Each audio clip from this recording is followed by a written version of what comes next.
If you apologize one more time for existing, I'm gonna lose it. Let's talk about why your self-worth is in the toilet and how to fix it without the toxic positivity BS. Hey everyone, welcome back to the channel. I'm Michelle, and today I'm talking about self-worth. Specifically, why so many of us walk around apologizing for breathing, shrinking ourselves to make others comfortable, and generally acting like our existence is an inconvenience. If you've ever said sorry for asking a question, taking up space, or having needs, then this video is for you. I'm going to talk about what self-worth actually is, why you don't have it, and what to do about it. And I'm not going to tell you to just love yourself more, because that's not helpful. So stick around to the end because this is some great advice. Okay, first let's define self-worth. Self-worth is not thinking you're perfect, it's not being arrogant or full of yourself, it's not never doubting yourself, and it's not being confident 100% of the time. Self-worth is believing you have values just because you exist. It's not needing external validation to know that you matter. It's understanding that your worth isn't tied to your job, your looks, or your achievements, and it's knowing you deserve respect, care, and to take up space. It's the difference between I did a bad thing and I am a bad thing. It's knowing you're not worthless just because you made a mistake or because someone doesn't like you. And here's the kicker, most of us don't have it. Let's do a little diagnostic. Here are signs your self-worth is struggling. Sorry, can I ask a question? Sorry, I'm just gonna squeeze by you. Sorry for bothering you with this very reasonable request. If you're Canadian, you get a pass. Everyone else, we need to talk. You apologize for existing, for having hands, for taking up space. That's not politeness, that's low self-worth. You only feel good about yourself when someone compliments you, likes your post, or tells you you're doing great. And when they don't, you spiral. Your mood is completely dependent on other people's opinions of you. That's exhausting. For you and for them. You say yes when you mean no. You twist yourself into a pretzel trying to make everyone happy. You prioritize everyone else's needs over your own. And then you resent them even though they didn't ask you to do that. You're not being kind. You're just trying to earn your right to exist. If someone tells you you did a great job, you reply with, "Oh, it was nothing, anyone could have done it." Why can't you just say thank you? Because you don't believe you deserve praise.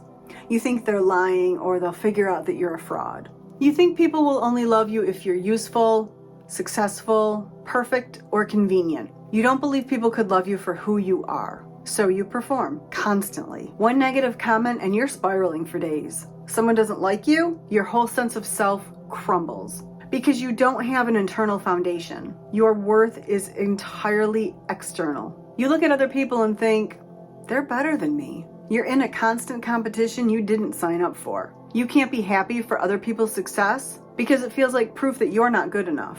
If you're sitting here like, wow, Michelle, you just described my entire personality, welcome. You're in the right place.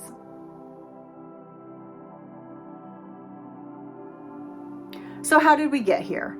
Why do so many of us have such terrible self-worth?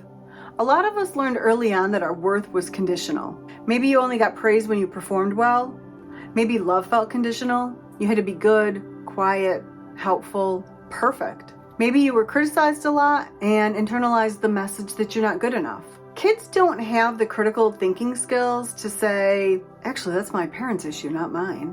They just absorb it and think, I must be the problem. If you experience neglect, abuse, or abandonment, your brain learned, I'm not worth protecting. I'm not worth caring for. And that belief just doesn't go away when you become an adult. It just sits there, running the show until you actively work on it. We live in a culture that ties your worth to your productivity, your appearance, your success. You're only valuable if you're doing something, achieving something, looking a certain way. Rest? Weakness. Needs? Burden. Boundaries? Selfish.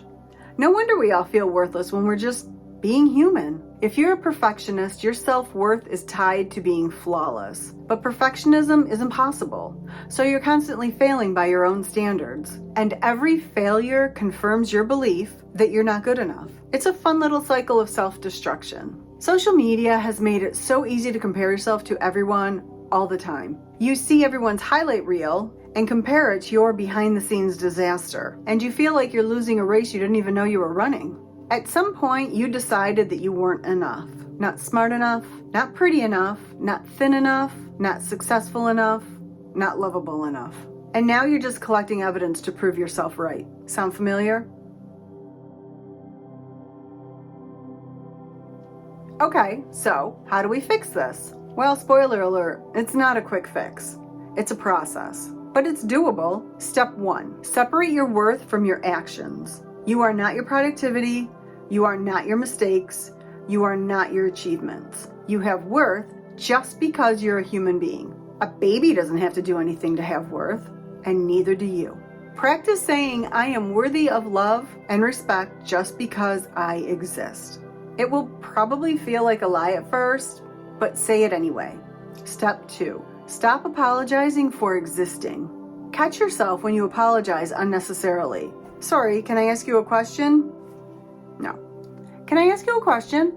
Or, hey, do you have a minute? You're not bothering people by having needs. Needs are normal. Step 3, set boundaries, even when it's uncomfortable. Boundaries are how you show yourself that you matter. Say no when you mean no. Ask for what you need. Don't twist yourself into a pretzel to make others comfortable. People with healthy self-worth don't abandon themselves to please others. Step 4, challenge your inner critic. That voice in your head that says you're not enough, it's lying. So, when it shows up, ask yourself, is this objectively true, or is this my trauma talking? It's usually your trauma. Step 5, practice self-compassion, not self-esteem. Self-esteem is, I'm great. Self-compassion is, I'm human and that's okay. When you mess up, don't beat yourself up. Talk to yourself like you talk to a friend. I made a mistake. It happens. I'll do better next time. That's it. No shame spiral. Step 6, stop seeking external validation. This is hard, but you have to stop looking for other people to tell you you're okay. Your worth can't be dependent on likes, comments, compliments, or approval. These things are nice, but they can't be your foundation. Build your own internal sense of worth. It's the only one that lasts. Step 7, do esteemable things. This sounds backwards, but it works. Act like someone who has self-worth even if you don't feel it yet. You've heard the saying, fake it till you make it. Keep your commitments to yourself. Take care of your body. Pursue your goals. Treat yourself with respect. Your brain will catch up eventually. Step 8, get help if you need it. If your self-worth is really in the garbage, therapy helps. A good therapist can help you unpack where this came from and how to rebuild. You don't have to do this alone.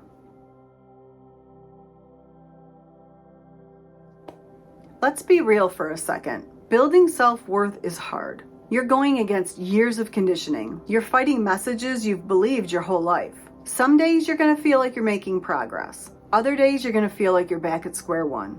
That's normal. But here's what I want you to know. You are worthy right now as you are. Not when you lose weight, not when you're more successful, not when you're more confident, right now. You don't have to earn your place on this planet. You're allowed to take up space. You're allowed to have needs. You're allowed to matter. And if no one ever told you that, I'm telling you that now. All right, that's it for today. If this resonated with you, let me know in the comments. Tell me which sign of low self-esteem hit the hardest. And if you're working on building your self-worth, I'm proud of you. It's not easy. Thanks for watching. Rise stronger, live brighter, and I'll see you in the next one.